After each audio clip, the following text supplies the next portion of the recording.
வர மாட்டேன்றாரு விஜய். என்ன கருத்து வரணும் இப்பதான் ஏங்க நல்லா புரிஞ்சுக்கணும். அடுத்தவன்ட்ட முதல் கை நீட்டி காசு வாங்கிட்டோம் ஒரு படத்துக்கு. அந்த படத்துக்கு இதுதான் கடைசி படம், அதையும் முடிச்சாச்சு.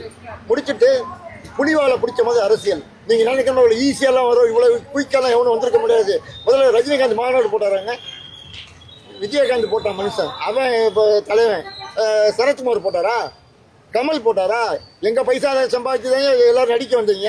எங்க பைசா எங்களுக்கு நீங்க கொடுக்க வேணாம், கொஞ்சமாவது கொடுக்க வேணாம். ஏதாவது நல்ல திட்டம் உதவி ஏதாவது செஞ்சிருக்காங்களா?